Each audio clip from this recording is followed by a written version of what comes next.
तो welcome to Dhruv D education channel. और chapter शुरू करेंगे आज हम द हाई कोर्ट। कल चैप्टर पढ़ा था द गवर्नर और लेजिस्लेटिव असेंबली, लेजिस्लेटिव काउंसिल, विधानमंडल पढ़ा था राज्य का। सारे क्वेश्चंस का रिवीजन कर लिया था उससे रिलेटेड। और आज हम डिस्कशन करेंगे द हाई कोर्ट। चलिए तो शुरू करते हैं आज की class. According to the constitution of India, the High Court occupies the top position in the judicial administration of the state। ठीक है, हाई कोर्ट टॉप पे है। जो स्टेट का जुडिशियल एडमिनिस्ट्रेशन है उनमें सबसे टॉप पे कौन है? High court. The constitution of India provides for a high court for each state. हर स्टेट के लिए एक हाई कोर्ट होता है। But the 7th amendment act of 1956 authorised the Parliament to establish a common high court for 2 or more states and a union territories। ठीक है, ये amendment हुआ है 7th अमेंडमेंट एक्ट 1956। तो इसमें क्या बताया गया है कि अब एक हाई कोर्ट जो है वो एक से ज़्यादा स्टेट में भी वर्क कर सकता है, एक से ज़्यादा स्टेट के लिए भी एस्टेब्लिश हो सकता है वो, और यूनियन टेरिटरी के लिए भी। आर्टिकल 214 से लेके 231 एंड पार्ट है 6 of the constitution deals with the organisation, independence, jurisdiction power, procedure and so on of the high court. ये हाई कोर्ट से रिलेटेड है। Article 214 states that every state will have a high court. हर state का एक high court होगा। Article 215 that every high court will be court of record. Article 215 में कहा गया है कि हर हाई कोर्ट जो होगा वो एक कोर्ट ऑफ रिकॉर्ड होगा। Article 216 that every high court, whether inclusive or common, will consist of a chief justice and other judge as the president may from time to time deem necessary to appoint it। एक chief justice होगा high court के अंदर और बाकी other जज होंगे। और कौन अपॉइंट करेंगे? President. A high court being a court of record means that the judgement, proceedings and act of the high court are recorded for perpetual memory and testimony. ठीक है, हाई कोर्ट का ये court of record क्या है? इसका मतलब ये है कि जो जजमेंट होंगे हाई कोर्ट्स की प्रोसीडिंग्स के, उन सबको रिकॉर्डेड फॉर्म में रखा जाएगा। This recorded are admitted to be evidentiary value and can not be question when produced before any subordinate court. They are recognised as a legal precedents and legal reference and court also have power to punish for its contempt. ठीक है, the जज of the high courts are appointed by the president. President इनको appoint करते हैं और a जज hold the office until he attains the age of 62 तक ये हाई कोर्ट के जज अपने टर्म को, मतलब अपने टेन्योर को संभालते हैं। सॉरी, टेन्योर नहीं कह सकते, 62 इनकी एज है निश्चित। इस एज तक ये हाई कोर्ट के जज बने रहते हैं, उसके बाद इनका रिटायरमेंट हो जाता है। सुप्रीम कोर्ट का की जो एज थी, एज लिमिट क्या थी? 65 ईयर्स थी। He can resign from his office by writing to the president. A जज can be removed from his office by the president on the recommendation of the parliament. Parliament की recommendation पे जो जज हैं उनको प्रेसिडेंट के द्वारा हटाया जा सकता है, हाई कोर्ट के जज को। The president can issue a removal order only after an address of by the parliament has been presented to him in same session for such removal by special majority, just like a Supreme Court judge. A High Court judge can be removed from his office on the ground of proved misbehavior or capacity। ठीक है, misbehaviour और capacity के ground पे अगर ये ground इनका prove हो जाता है तो इस वजह से इनको हटाया जा सकता है। A person to be appointed as a जज of a high court should be citizen of India होना चाहिए वो, और should have a held a judicial office in the territory of India for 10 years। He should have been an advocate of a high court for 10 years। 10 years तक high court में advocate रहा हो या 10 साल तक वो जुडिशियल ऑफिस में रहा हो, तभी वो हाई कोर्ट का जज बन सकता है। According to Article 223, President can appoint a judge of High Court as an acting Chief Justice of High Court when the office of the Chief Justice is vacant, for the Chief Justice of the High Court is temporarily absent or the Chief Justice is unable to perform his duty of his office। ठीक है, तो क्या कर सकते हैं? Chief justice एक acting chief justice को appoint कर सकते हैं। Article 226 of the constitution empowers the high court to issue writs जारी करने की पावर देता है आर्टिकल 226। और the enforcement of the fundamental right of the citizen for any other purpose, ठीक है, अगर सिटीजन के फंडामेंटल राइट्स का हनन होता है तो रिट जारी करने का अधिकार है हाई कोर्ट को 226 के तहत। Article 227 states that every high court shall have superintendence over all courts and tribunals throughout the territory in relation to which it exercise jurisdiction. At present there are 25 high court हैं at present, और 7 of them have jurisdiction over more than one state and union territories, ठीक है। वैसे तो total 25 high court है और उनमें से 7 जो है वो एक से ज़्यादा स्टेट के हाई कोर्ट हैं या यूनियन टेरिटरी की। Delhi and Jammu Kashmir are the union territories that have their own high court, इन दोनों का अपना अलग हाई कोर्ट है, दिल्ली का और जम्मू कश्मीर का। The other union territories fall under the jurisdiction of different state high court, बाकी जो अदर यूनियन टेरिटरीज हैं वो स्टेट के हाई कोर्ट के अंडर आती हैं। The parliament can extend the jurisdiction of a high court, parliament इसको extend कर सकती है हाई कोर्ट के जुरिडिक्शन को। The institution of high court originated in India in 1862। The high courts were set up at Calcutta, Bombay और मद्रास, यहाँ पे सेटअप किया गया था हाई कोर्ट को। In the year 1866 the high court of judicature for the north western province came into existence at Agra, ठीक है। North western province का जो हाई कोर्ट का जुडिकेचर था कहाँ एग्जिस्टेंस में आया था, ये आगरा में। Later the seat of high court for the north western province was shifted from Agra to Allahabad in 1869, ठीक है। नॉर्थ वेस्टर्न प्रोविंस बोलते हैं उत्तर प्रदेश को। बाद में इसका हाई कोर्ट इलाहाबाद में शिफ्ट कर दिया गया था, पहले आगरा में था और फिर 1869 में इलाहाबाद में शिफ्ट कर दिया गया था। Article 233 sub clause 1 states that the appointment, posting and promotion of district judge in a state are made by the governor of that state in consultation with high court, ठीक है। जो डिस्ट्रिक्ट जज है उनका अपॉइंटमेंट, उनकी posting, उनका promotion, ये सब गवर्नर के द्वारा किया जाता है, लेकिन किसकी कंसल्टेशन से, हाई कोर्ट के जज की कंसल्टेशन से, हाई कोर्ट की कंसल्टेशन से करता है वो काम। Article 235 empower the high court to have control over all other subordinate courts in that state. In India, a person can be detained under preventive detention for a maximum period of 3 months. Lok Adalat People's Court is one of the alternative dispute resolution mechanism in India. It is a forum where cases pending or at pre-litigation stage in a court of law are settled. A Lok Adalat can take up civil cases, इसमें civil cases आते हैं लोक अदालत के अंदर, including marriage and family and compoundable criminal cases. A lok adalat is usually presided over a sitting or retired judicial officer as the chairman with 2 other members, a lawyer and a social worker. कौन होते हैं लोक अदालत के अंदर, कौन presided करता है, एक जो रिटायर्ड जुडिशियल ऑफिस होता है वो एज ए चेयरमैन लोक अदालत को प्रिसाइड करता है, और 2 अदर मेंबर्स होते हैं इसके अंदर, एक लॉयर होता है और एक सोशल वर्कर होता है। The Gram Nyayalaya act 2008 provides for establishment of Gram Nyayalayas at the grass root level for the purpose of providing access to justice to the citizens at their doorstep. The Gram Nyayalaya has jurisdiction over both civil and criminal cases. अब आगे question, ये summary थी इसकी छोटी सी। अब देखते हैं question, which among the following is not correct about A high court in India, कौन सा हाई कोर्ट के बारे में स्टेटमेंट करेक्ट नहीं है। तो आंसर हो गया इसका C, governor of state appoints the जज of a high court. High court के जज को कौन अपॉइंट करते हैं, प्रेजिडेंट अपॉइंट करते हैं, ठीक है। The second, appeal of high court is within its appellate jurisdiction, ये सही है इसका। एवरी जज of a high court is appointed by the president, और हाई कोर्ट में accept a petition related to public interest litigation, ठीक है। PIL को हाई कोर्ट एक्सेप्ट कर सकता है।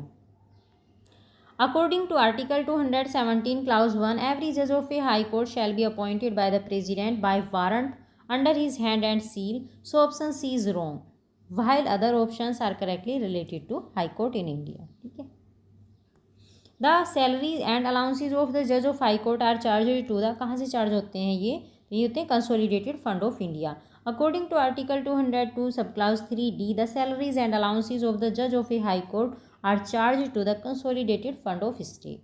But according to Article 112, subclause 3D, they get their pension from the consolidated fund of India. ठीक है, जो ध्यान रखेंगे, जो पेंशन है, अलाउंसेज और सैलरी जो है इनकी, वो तो कंसोलिडेटेड फंड ऑफ स्टेट वहाँ से चार्ज होती हैं, लेकिन जो सैलरी की बात हो रही है, वो पेंशन की बात हो रही है, पेंशन कहाँ से दी जाती है इनकी? Consolidated fund of India.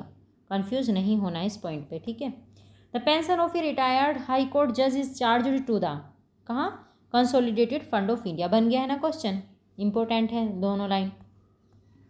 The age of retirement of a high court जज इज, कितनी होती है रिटायरमेंट की एज? 62 होती है। The retirement age of a high court is 62 years. It has been fixed under article 217 clause 1 by the 15th constitutional amendment 1963. Prior to that it was 60 years, पहले 60 years थी। 114th amendment bill for increasing the retirement age of a high court judge from 62 to 65 बना दिया है अब इसको, ठीक है।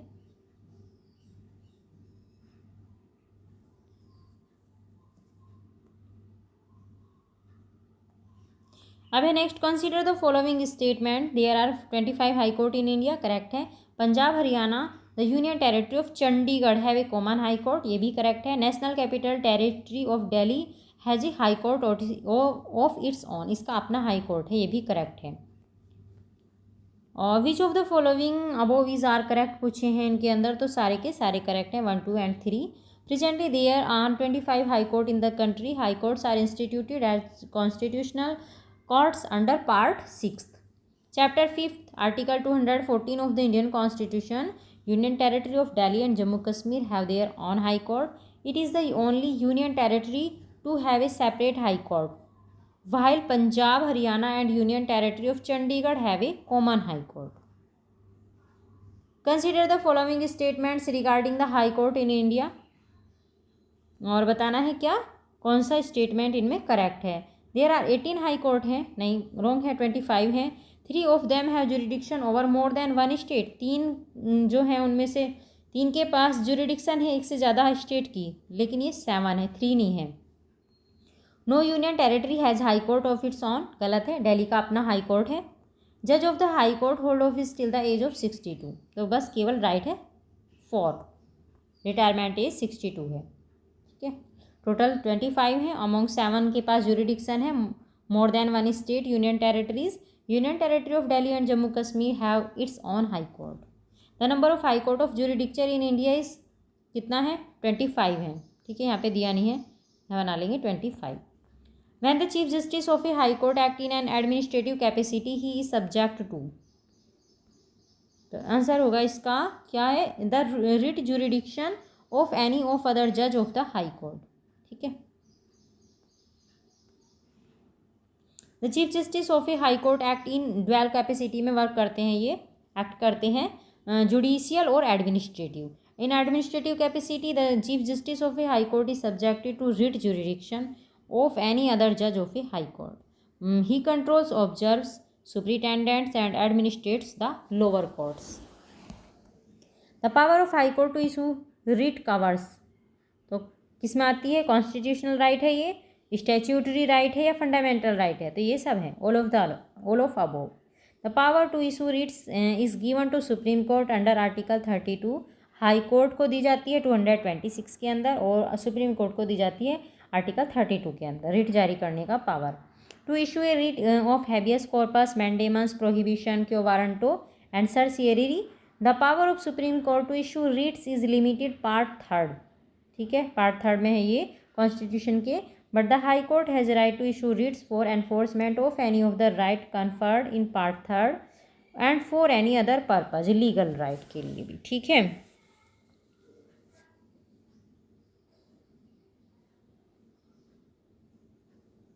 जो सुप्रीम कोर्ट की रिट जारी करने की पावर है वो तो लिमिटेड है, लेकिन जो हाई कोर्ट की रिट जारी करने की पावर है वो किसी भी मतलब राइट्स, वो फंडामेंटल राइट के लिए भी रिट जारी कर सकता है और किसी भी लीगल राइट के लिए भी रिट जारी कर सकता है, लेकिन सुप्रीम कोर्ट जो है वो केवल फंडामेंटल राइट के लिए ही रिट इशू करता है, ठीक है। मैच करना है और बताना है कौन सा करेक्ट है। तो आंसर होगा इसका सी, हैबियस कॉर्पस इसका मतलब होता है late us have the body. Mandamus इसका मतलब है वी कमांड। और प्रोहिबिशन इसका मतलब होता है writ to subordinate courts. Certiorari का मतलब होता है बी मोर फुल्ली इन्फॉर्म्ड। और क्यू वारंटो होता है by which authority. Habeas corpus let us have the body.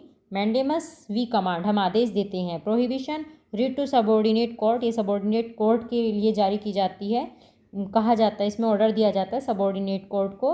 और certiorari be more fully informed और quo warranto by which authority. Which high court stated that the divorce by saying talaq 3 times is illegal. कौन से high court ने बताया था ये कि ये इलीगल है? तो ये दिया था इलाहाबाद हाई कोर्ट ने decision. Allahabad high court decided in the case of Rahmatullah versus state of UP 1994 that the divorce by saying talaq for 3 times is illegal. It's violate article 14 and 15 को ये वॉयलेट करता है। It is noteworthy that the under the Muslim women protection of right on marriage act 2019 any pronouncement of talaq by a Muslim husband upon his wife by words either spoken or written in electronic form or in any other manner whatsoever shall be void and illegal। ठीक है, 3 तलाक और बार बार अगर बस वो केवल बोलता ही है या मैसेज में टाइप कर देता है या फ़ोन पे बोल देता है तलाक तलाक तलाक, तो ये सब क्या है, इसको हाई कोर्ट ने क्या कर दिया है, इलीगल बता दिया है कि अब ये बिल्कुल इलीगल है। Which one of the following high courts has the territorial jurisdiction over Andaman and Nicobar Island? तो ये है Calcutta. Kolkata high court has the territorial jurisdiction over the Andaman and Nicobar. ठीक है, यहाँ पे कोलकाता हाई कोर्ट है अंडमान निकोबार में भी। Island with while Chandigarh comes under the jurisdiction of Punjab और Haryana high court. Delhi has its own high court while Puducherry comes under the jurisdiction of Chennai high court and Lakshadweep comes under the jurisdiction of Kerala high court. Next है which of the following high courts has its jurisdiction over more than one state और union territory. तो ये है Bombay. Bombay high court has its jurisdiction over more than one state और union territories. It has jurisdiction over the state Maharashtra, Goa, union territory of Dadra Nagar Haveli and Daman and Diu. ठीक है, इन सब का जो जुरिडिक्शन है वो बॉम्बे हाई कोर्ट के पास है।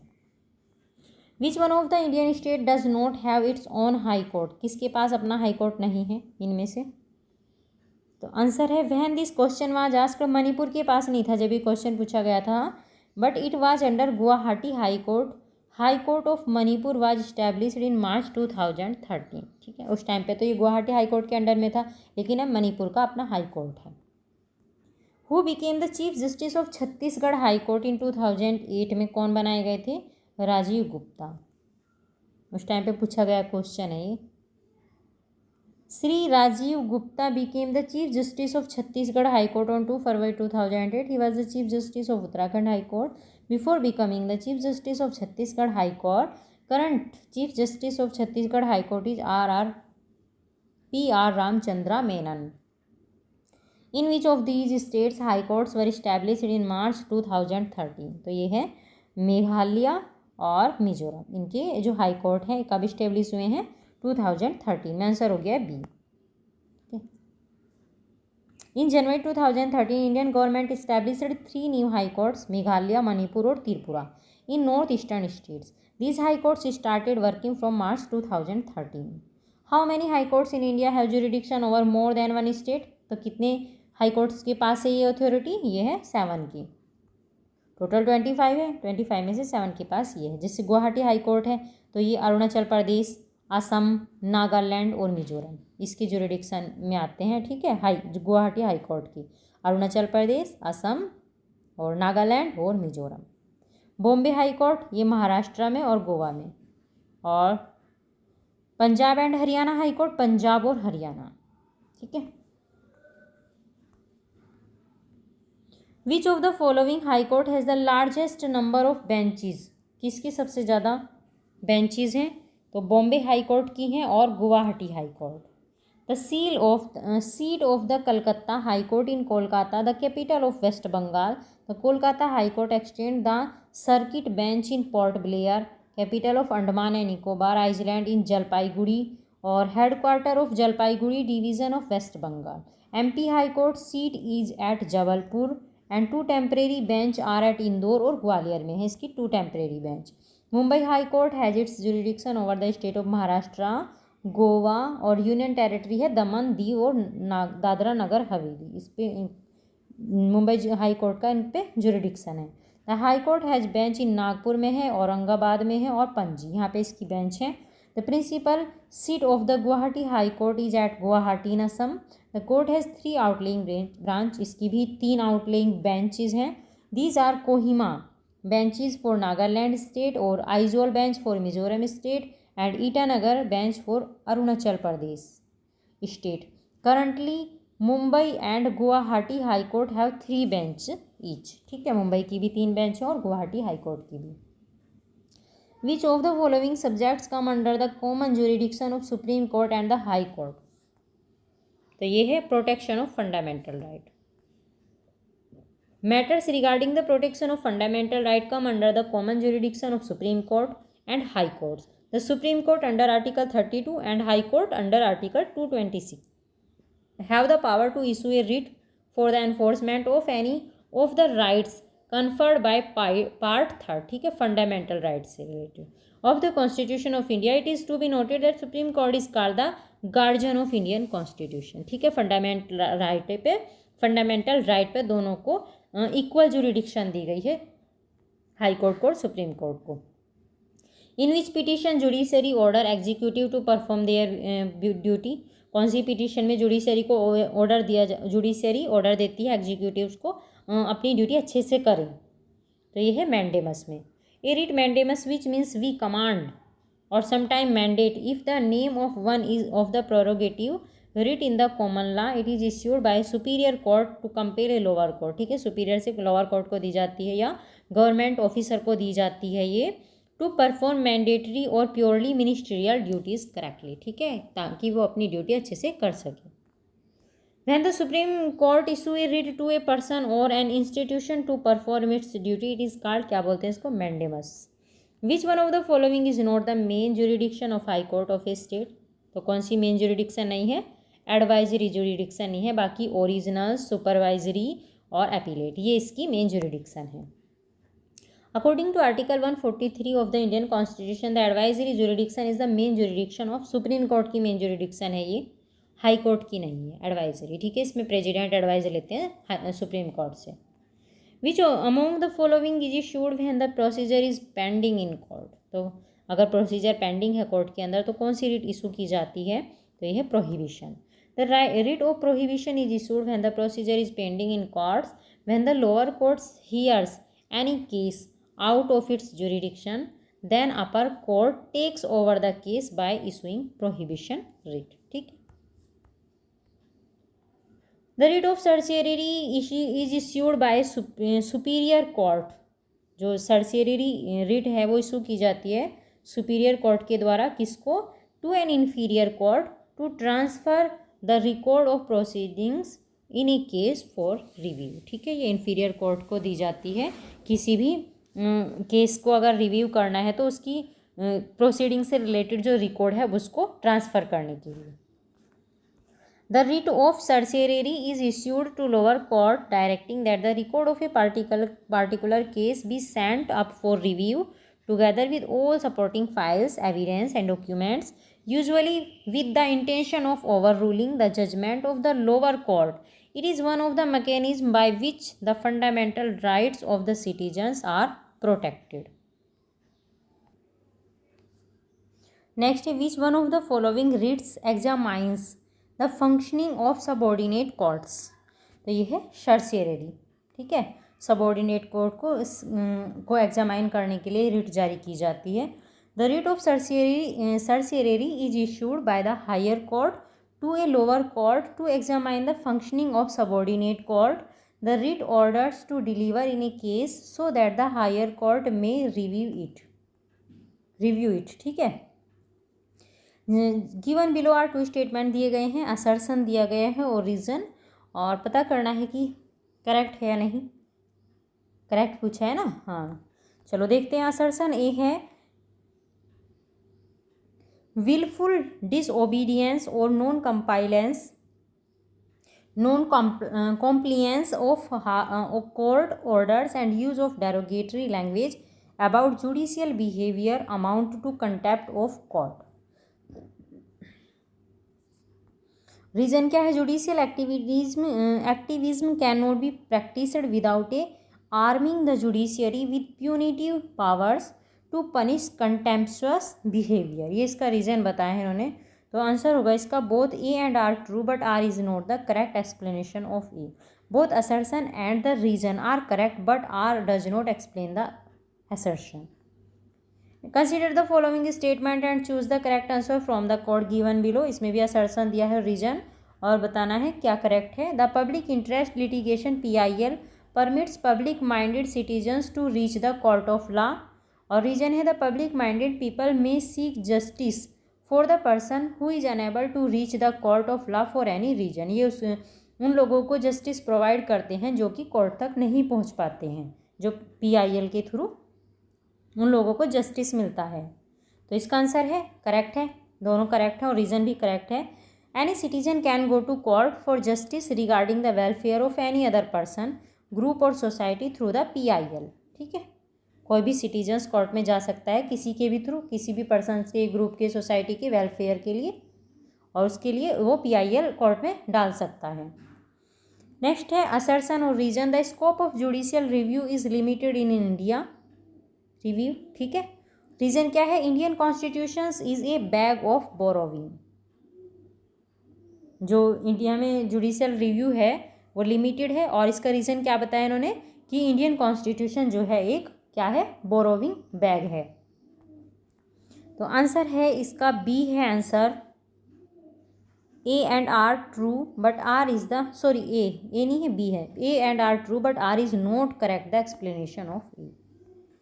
Assertion is correct because the scope of judicial review is limited in India. It has three main reasons है इसकी। क्या? Judicial review legislature functions especially if there that law affect the basic structure of the constitution. कब होता है judicial review? legislative functions पे अगर उसने constitution के बेसिक स्ट्रक्चर का उसको अफेक्ट किया हो। ठीक है, और in some of its distinguished judgments, the Supreme Court has defined the outline of sovereign power as distributed amongst the three branches of government, namely the legislature, executive, and judiciary. The huge high size of Indian Constitution also reduced the scope of judicial review. Reason R is correct. An Indian Constitution borrowed many features and principles from Constitution of other countries.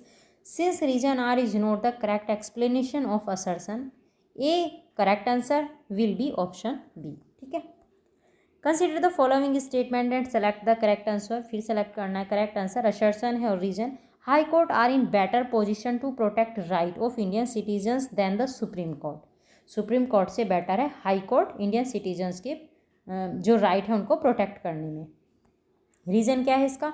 Supreme court can issue writs to protect only fundamental rights. केवल ये fundamental right पे ही writ issue कर सकता है, लेकिन high court fundamental पे भी कर सकता है और लीगल जो राइट होते हैं उन पे भी रिट इशू कर सकता है। तो आंसर है इसका ए, करेक्ट है इसका reason. Both the statement are correct. According to article 32 the supreme court can issue writ only for the protection of fundamental rights, but according to article 226 the high court can issue writ only in matters relating to fundamental rights but also in any other matter. What is the nature of the dispute? Babri Mosque Ram Janmabhoomi case before Allahabad high court. क्या nature था इस dispute का? Writ petition, title suit, या claim for compensation, या judicial review petition? तो ये था title suit. The dispute of Babri mosque Ram Janmabhoomi is presented before Allahabad high court as a case of title suit in which two separate communities have claimed for the same land and property. According to the Constitution of India, the term district judge shall not include. district judge include नहीं होते हैं इसमें, तो ये है tribunal जज। बाकी chief presidency magistrate, session जज, chief justice of A small cause court, ये सब जो है डिस्ट्रिक्ट जज में इंक्लूड होते हैं। According to Article 236, subclause A, the expression district judge includes judge of a city, civil court, additional district judge, joint district judge, assistant district judge, or chief justice of a small cause court, chief presidency magistrate, additional chief presidency magistrate, session judge, additional session judge, and assistant session judge. The district judge shall not include the tribunal judge. ठीक है, tribunal जज नहीं आते हैं इसके अंदर. Acting जज are appointed in, कहाँ अपॉइंट होते हैं एक्टिंग जज? तो ये होते हैं हाई कोर्ट के अंदर. Provision for appointment of additional and acting जज in the high court comes under the article 224 of the constitution of India. According to the article 224 sub clause 1, if by reason of any temporary increase in the business of a high court or by reason of areas of work therein, it appears to the president that the number of the judge of the court should be for the time being increased, duly qualified person to be additional judge of the court for such period not extending 2 years as he may specifies. According to Article 224 subclause 2, when any judge of a high court other than the chief justice is by reason of absence for any other reason unable to perform his duty of his office or is appointed to act temporarily as a chief justice, a duly qualified person to act as a judge of that court until the permanent judge has resumed his duties. According to the Article 224 subclause 3, no person appointed as an additional or acting judge of a high court shall hold office after attaining the age of 62 years. ठीक है, ये supreme court वाले chapter में भी समझा दिया था तुम्हें. जब जो चीफ जस्टिस होते हैं वे एब्जेंट होते हैं तब किसी को एक्टिंग जज के रूप में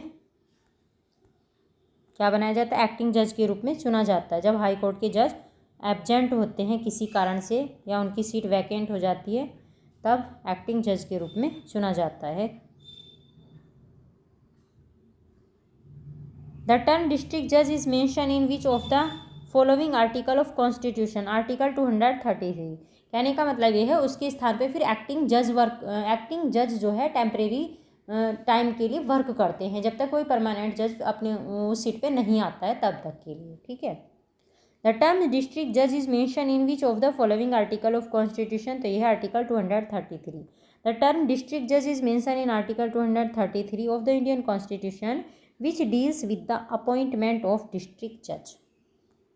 Consider the following statement, और बताना है कौन सा करेक्ट है. The mode of a removal judge of a high court in India is same as the removal of a judge of the Supreme Court. जैसे सुप्रीम कोर्ट के जज को हटाते हैं ऐसे ही हाई कोर्ट के जज को हटाते हैं. After retirement from the office, a permanent judge of a high court cannot plead और एक्ट इन एनी कोर्ट और before any authority in India. ठीक है, जब रिटायरमेंट हो जाता है हाई कोर्ट के जज का तो फिर वो किसी भी कोर्ट पे या किसी भी अथॉरिटी पे इंडिया की वो वर्क नहीं कर सकता है. तो दोनों क्या हैं? ओनली वन करेक्ट है, सेकंड करेक्ट नहीं है. हाई कोर्ट का जज तो वर्क कर सकता है सुप्रीम कोर्ट में भी. According to article 217 clause 1B, a जज of high court may be remove from his office by the president in the manner provided in clause 4 of Article 124 of the removal of his judge of the Supreme Court. So statement 1 is correct. दोनों का same है हटाने का process. According to Article 220, no person who after the commencement of this constitution has held office as a permanent judge of a high court shall plead or act in any court or before any authority in India except the Supreme Court and other high courts. ठीक है, supreme court में तो कर सकते हैं work और किसी other high court में भी. ठीक है, उससे नीचे नहीं कर सकते हैं कहीं पे भी, मतलब उससे दूसरी जगह पे नहीं कर सकते हैं वर्क. ए हाई कोर्ट जज addresses his letter of resignation to, किसको रिजाइन करते हैं ये? तो ये कहते हैं प्रेसिडेंट को रेजिग्नेशन लेटर देते हैं. अकॉर्डिंग टू आर्टिकल 217 सब क्लाउज 1A, ए जज of high court may by writing under his hand addressed to the president resign his office. Next है अगेंस्ट विच जज the Rajya Sabha passed the motion of impeachment in 2011 but he resign to save himself before it could be passed by the Lok Sabha. ठीक है, impeachment जारी हो गया था किस जज के प्रति? राज्यसभा में पास हुआ था इम्पीचमेंट 2011 में, बट उन्होंने पहले रिजाइन कर दिया था इम्पीचमेंट पास होने से पहले. तो ये थे Justice Soumitra Sen. Former judge of Calcutta High Court, Justice Soumitra Sen was charged for misappropriation of funds, so a motion of impeachment was passed against him in Rajya Sabha in 2011.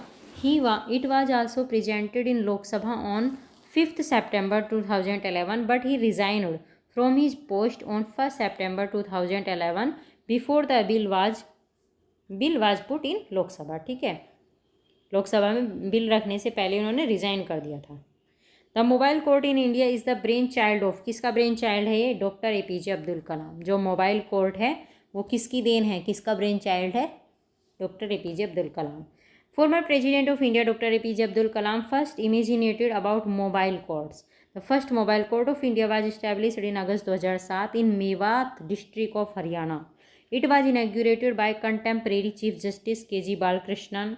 The concept of the mobile court is based on the pressing need to take the administration of civil and criminal justice closer to the people so that those living in remote areas could benefit without incurring the expenses of traveling to courts at distance places. ठीक है, इसका purpose था कि जो लोग जहाँ रहते हैं उनको रिमोट एरिया में ही उनके जो क्रिमिनल और जो सिविल केस हैं उनसे रिलेटेड उनकी हियरिंग वहीं पे ही हो जाए. ठीक है, उनको ज़्यादा दूर ना जाना पड़े.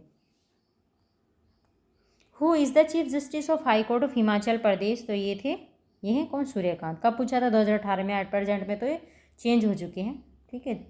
Under preventive detention A person can B detained without trial for 1 month, 3 month या 6 month या 9 month. तो इसका आंसर है 3 month. आंसर बी हो गया. According to article 22 clause 4 of the Indian constitution a person can be detain without trial maximum for a period 3 month. ठीक है, under preventive detention. Name the chairman of the law commission who advocated that 1/3 of the जज in each high court should be from another state. तो कौन थे chairman? Justice HR Khanna. The chairman of 8th Law Commission of India, Justice HR Khanna, in 18th report of commission recommended that at least 1/3 judge of the High Court should be from other state. ठीक है. With reference to लोक अदालत, which of the following statement is correct? लोक अदालत के बारे में देखना है कौन सा स्टेटमेंट करेक्ट है. तो none of the statement given above is correct. अब करेक्ट क्या है वो यहाँ देखते हैं. The most important factor to be considered while deciding the case at लोक अदालत is the consent of both the parties. दोनों पार्टीज़ की एक तो कंसेंट होनी ज़रूरी है लोक अदालत में अगर केस को लेके जा रहे हैं तो. It can not be forced on any party that the matter has to be decided by Lok Adalat. लोक अदालत ने जो डिसाइड किया है मैटर को वो कोई सी भी पार्टी पे फोर्स नहीं हो सकता है. However once the party agree that the matter has to be decided by the Lok Adalat. ठीक है, अगर एक भी पार्टी वो कर लेती है, एग्री हो जाती है तो लोक अदालत मैटर को डिसाइड करती है. Then any party can not walk away from the decision of Lok Adalat. The Lok Adalat is presided over by sitting of retired judicial officer as the chairman. ठीक है, इसमें जुडिशियल ऑफिसर बैठते हैं चेयरमैन के रूप में विद 2 other members. यूजुअली ये lawyer होता है, एक social worker. Experience level that in Lok Adalat it is easier to settle money claims since in most of the such cases the quantum alone may be in dispute. Sometime it also considers criminal offences. भी देख लेते हैं कभी कभी. With reference to the gram Nyayalaya act which of the following statement is या are correct? इनमें से बताना कौन सा करेक्ट है. तो only 2. The act allows local social activities as mediators or reconcilators. ठीक है. According to Section 11 of Gram Nyayalayas Act 2008, the Gram Nyayalaya shall exercise both civil and criminal jurisdiction in the manner. ठीक है, दोनों को देखती है ये. To the extent provided under this act, so statement 1 is wrong. While according to the Section 27, district court shall in consultation with district magistrate prepare a panel consisting of the names of social workers at the village level. Thus statement 2 is correct. तो statement 2 भी correct. ठीक है, तो ये हो गए हैं आपके हाई कोर्ट से रिलेटेड क्वेश्चंस का रिवीजन और बाकी के क्वेश्चंस हम कल देखेंगे. Thank you so much watching this video.